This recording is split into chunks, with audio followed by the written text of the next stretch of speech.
नमस्कार, जोहार आप सभी को और हमारे न्यूज़ 11 भारत के तमाम दर्शकों को सबसे पहले तो होली की हार्दिक शुभकामनाएं। और देखिए, होली की शुरुआत हो चुकी है, रंगों में लोग जो हैं वो रंगने शुरू हो चुके हैं। तो ऐसे में न्यूज़ 11 भारत के दर्शक भी पीछे नहीं छूटने चाहिए। तमाम कार्यक्रम लेके हमारे दर्शक जो हैं, हमारे दर्शकों के बीच हम जा रहे हैं और ऐसे में एक और खास प्रोग्राम लेकर हम आपके बीच है और इस प्रोग्राम का नाम है फाक फुहार। और इसलिए फाक फुहार क्योंकि देखिए, झारखंडियों का नाम तो हम जरूर लेते हैं, लेकिन जब तक बिहारी तड़का ना लगे मजा थोड़ा फिर जो है वो किरकिरा रहता है। और ऐसे में हमारे साथ एक बेहद ही मजेदार ग्रुप है जिनके गाने को सुन के आज आपको बहुत ही मजा आने वाला है। ये वो गीत गाने वाले हैं जिनको आपने जरूर सुना होगा और ये गानों पे आज चार चांद लगाएंगे। हमारे साथ हरीश जी हैं जिन्हें आप लल्ला के नाम से जरूर जानते होंगे, और इनके साथ है सूरज सिंह बिहारी जी और साथ ही साथ गोलू पाठक जी हैं और मिथिलेश कुमार जी हैं। तो चलिए, आप सभी का सबसे पहले तो बहुत बहुत स्वागत है न्यूज़ 11 भारत के इस पेज पर। और हमने आज उस खास प्रोग्राम के लिए काफी मेहनत की और इस गाने को सुनकर आपको भी जो है खूब मजा आने वाला है। तो घर बैठे झूमना मत भूलिएगा। और कहते हैं किसी भी काम की शुरुआत भगवान प्रभु नाम के साथ करनी चाहिए, तो हरि के नाम के बिना इस प्रोग्राम की शुरुआत जो है वो थोड़ी फीकी रहेगी। तो इसी के साथ कार्यक्रम की शुरुआत करते हैं। बोलो झारा रा रा रा रा रा रा होली है। चलो, सबसे पहले मैं लोग गायक हरीश उर्फ लल्ला न्यूज़ 11 के जितने भी दर्शक हैं सभी को प्रणाम कर रहा हूं और आप सभी लोग हम सारे कलाकारों को आशीर्वाद देंगे और होली की बहुत बहुत शुभकामनाएं। आइए, एक प्यारा सा होली भजन है आप सभी के लिए। कि कान्हा बनी चूड़ीहार बेचे बिराजावा में चूड़िया।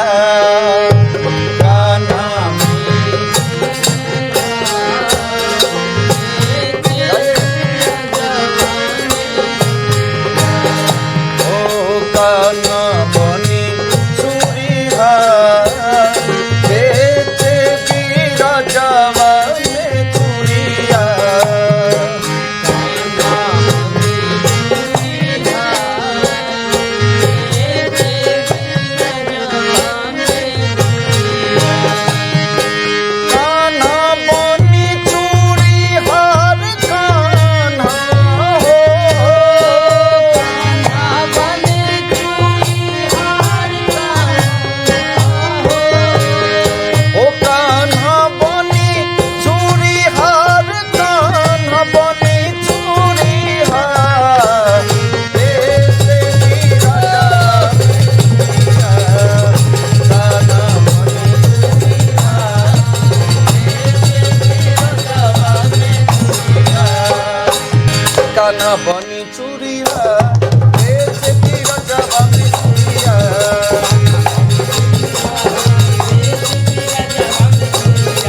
कान्हा बनी चूड़ीहार कान्हा बनी हो, कान्हा बनी चूड़ीहार कान्हा बनी चूड़ीहार बेचे बिराजावा में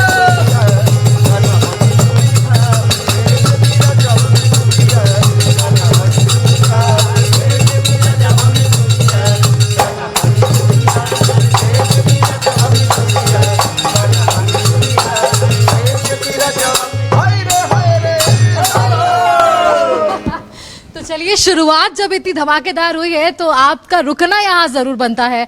और राधा रानी के नाम से हमने शुरुआत की है। कई ऐसे भजन, कई ऐसे गाने जिन्हें आज हमारे दर्शक जो हैं वो बेहद सुनना जरूरी समझेंगे। लेकिन आपका कोई ऐसा फेमस सॉन्ग जिसको आप हमारे दर्शकों के बीच ले जाना चाहेंगे, जो जरूर सुनाना चाहेंगे? हमारे दर्शक जरूर सुनिएगा इनके गाने और इन्हें देखिएगा किस तरीके से ये आपको झुमा रहे हैं। ये तो बस शुरुआत है, आगे आगे देखिए होता है क्या। और इसी के साथ नेक्स्ट गाना मैं आपसे अनुरोध करना चाहूंगी। बाबा हरिहर सोनापुर में होली खेले। बाबा हरिहर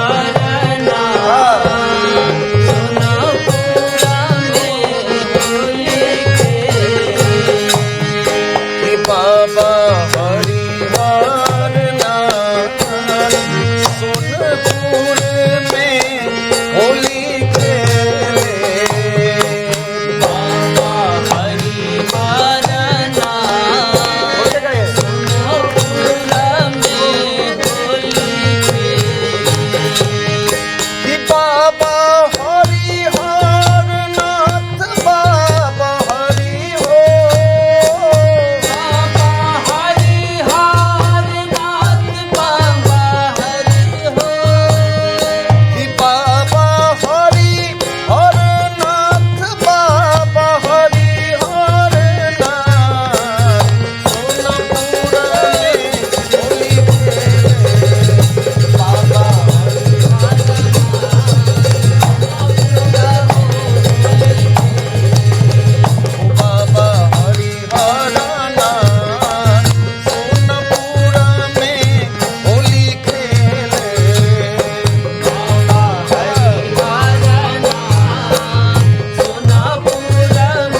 देखिए बाबा सोनपुर में होली खेल रहे हैं और घर बैठे हमारे दर्शक होली खेल रहे हैं और यहाँ हम लोगों को जुमाने का काम कर रहे हैं। एक से बढ़कर एक गीत आपको हम सुनाने वाले हैं इस खास कार्यक्रम में। देखिए अभी तो बस शुरुआत हुई है और मुझे बिल्कुल इस चीज का पता है कि आप घर पर बैठे नहीं होंगे, अब तक तो आप खड़े हो चुके होंगे। आगे कौन से ऐसे जुमाने वाले गाने हैं जो हमारे दर्शकों को आप सुनाने वाले हैं इस बार?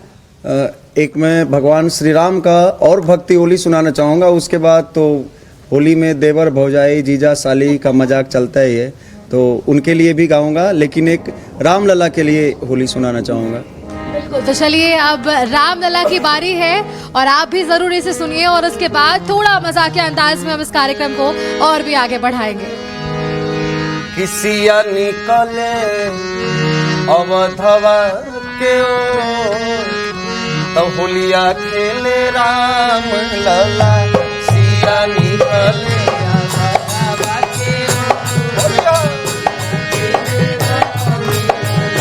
सिया निकले अवधवा के होलिया खेले राम लला।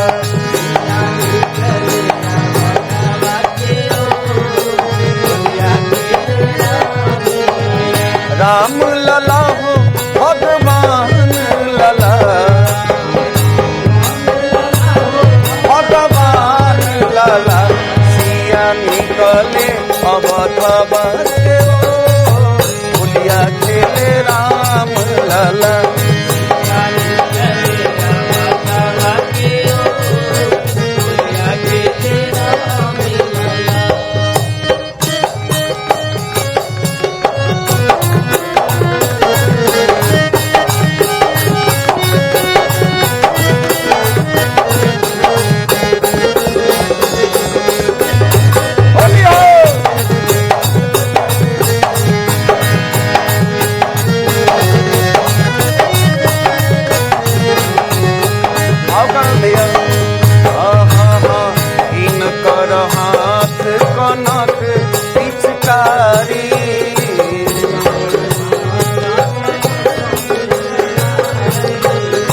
कर हाथ कनक पिचकारी,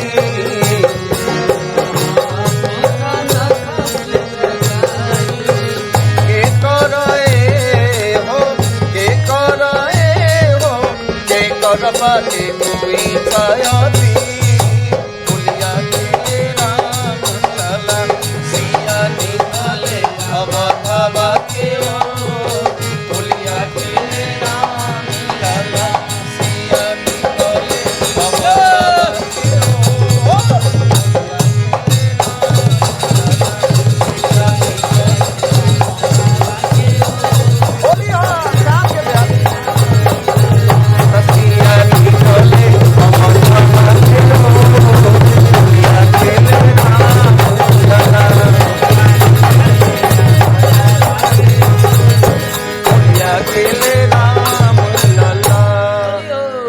बोलिए राजा रामचंद्र जी महाराज की क्या बात। तो हमने रामलला को भी होली खिलवा दी है और अब जिस बात का इंतजार आप भी कर रहे थे, हमारे दर्शक भी कर रहे हैं, हमने भक्तों को तो खूब झुमा लिया, लेकिन अब बारी वैसे होली के रंग में झूमने वाले लोगों की है जो खूब होली का आनंद लेते। देखिए होली के कई रंग हमें देखने को मिलते हैं और इन रंगों के अनेक रंग हम न्यूज़ 11 भारत के माध्यम से आप तक पहुंचा रहे हैं और इन रंगों में डूबना आपका काम है, डुबाना इनका काम है। आगे ये और भी कौन से गीत सुनाने वाले, थोड़ा इनसे जानकारी ले लेते हैं और क्या कुछ है आपके पास आगे हमारे दर्शकों के। होली तो बहुत है, लेकिन अब एक हमारे सूरज बिहारी जी का गाया हुआ है, आइए उसी गीत को आप सब के बीच में गा रहा हूँ। हम सारे कलाकार मिलके गा रहे हैं। क्या भाव है कवि का।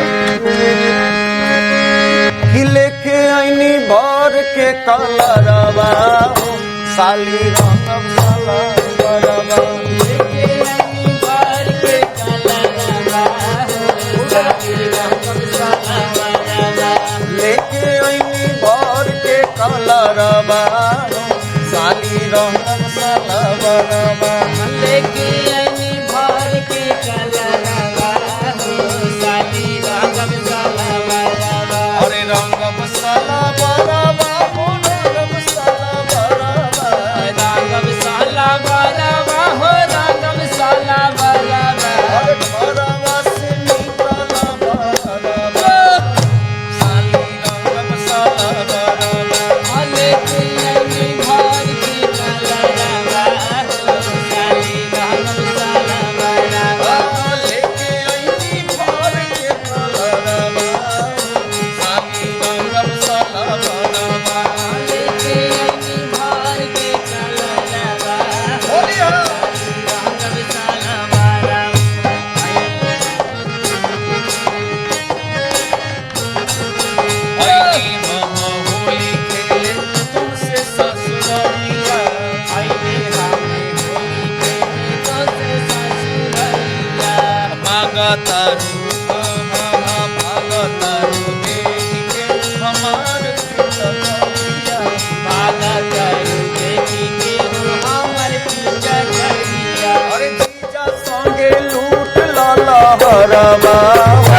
साला बरबा लेके आईनी भर के थाला रवा साली रंगम साला बरबा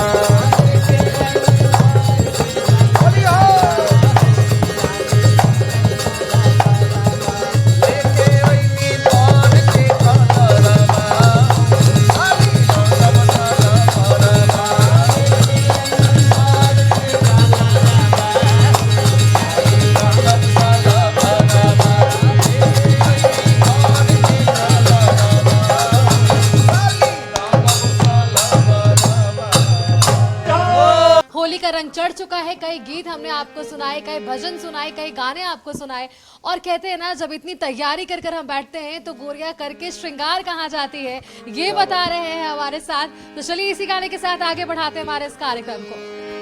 गोरिया कोई के सिंगार अंगना में पिसली हरदिया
जाता है, गवाया जाता है, बड़ा ही पारंपरिक गीत है। और क्या भाव है कवि का?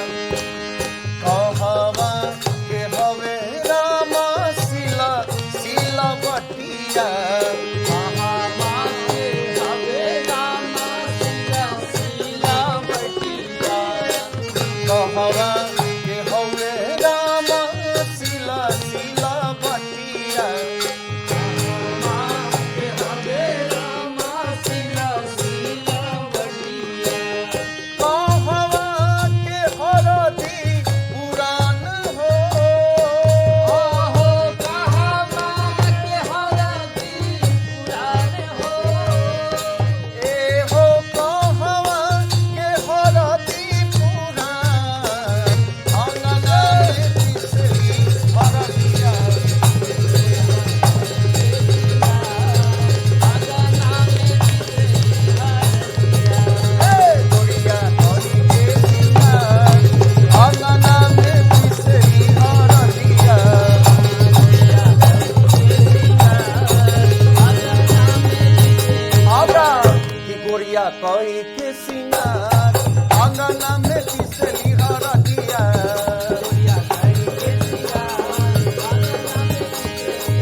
की गई, हमने ये सुना बल्मा बिहार वाले कैसे हैं और उनका क्या कुछ अंदाज है होली को लेकर, ये आगे फरमाने वाले हैं। चलिए जुड़ते हैं।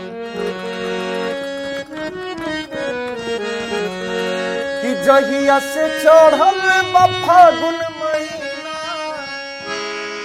और डरे हम घरवा से जाई कहीं ना, और जन जन जाई उन्हें होला हाला।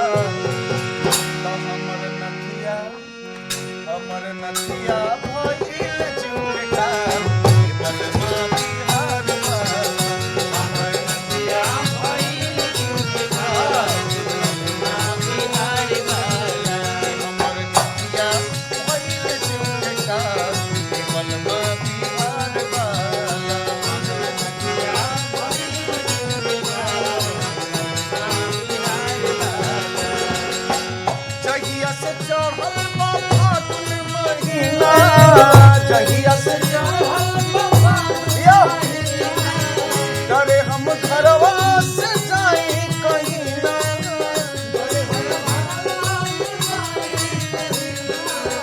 जन जन जाई उन्हें होला हाला। हमर नथिया भइल चुड़का, बलमा बिहार वाला।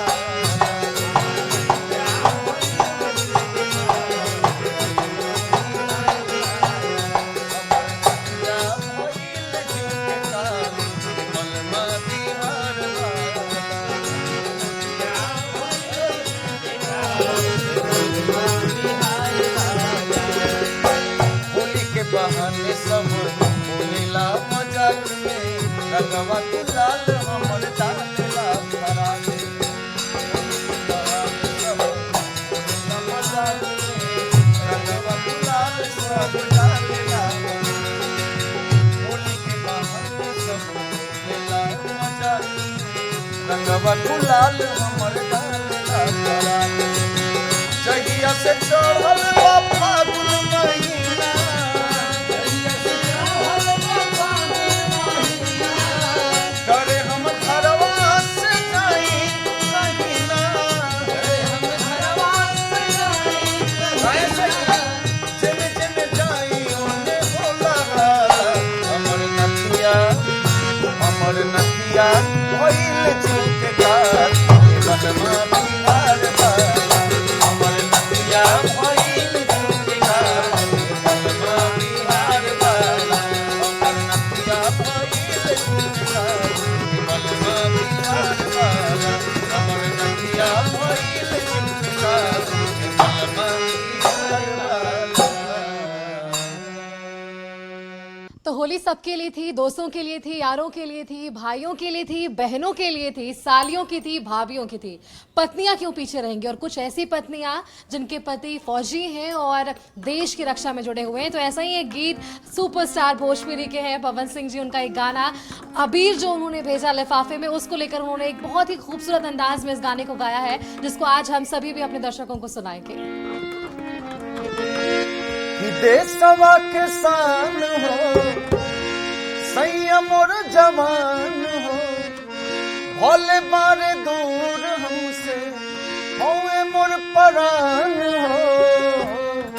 हाय भेजे हैं लिफाफा में अभी ओ बलमुआ को, सीमा पवारे पास में भेजे हैं लिफाफा में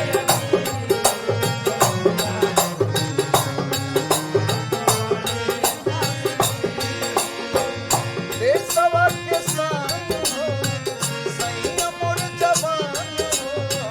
देशवा के शान हो, संयम और बरान हो। भोले बारे दूर हमसे होए मोर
जानता समाज हो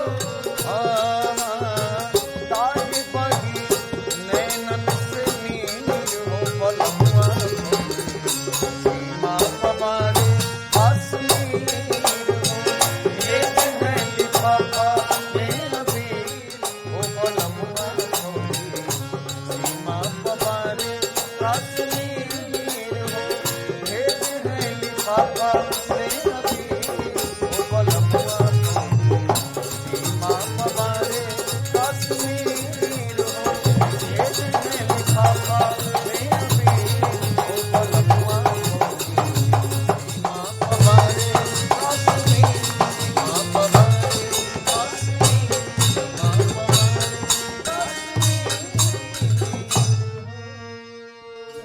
तो होली के बहुत सारे रंग और अंदाज हमने देखा और इन तमाम गानों के साथ हम हाजिर हुए फाक फुहार के इस खास कार्यक्रम में। कई बहुत सारे गाने आपने गाए हैं हमारे दर्शकों के लिए। मुझे आशा है कि घर बैठे जो दर्शक हैं हमारे इस गानों को सुन रहे थे वो जरूर झूम रहे होंगे और भी ऐसे गानों को सुनते रहिएगा और न्यूज 11 भारत के साथ जरूर जुड़े रहिएगा ताकि ऐसे गानों को आज होली के अवसर पर आप सभी सुने। और मैं एक बार रिक्वेस्ट करना चाहूंगी कि हम सभी एक साथ अपने दर्शकों को हैप्पी होली जरूर बोलेंगे। तो हम सभी की ओर से हमारे तमाम दर्शकों को हैप्पी होली।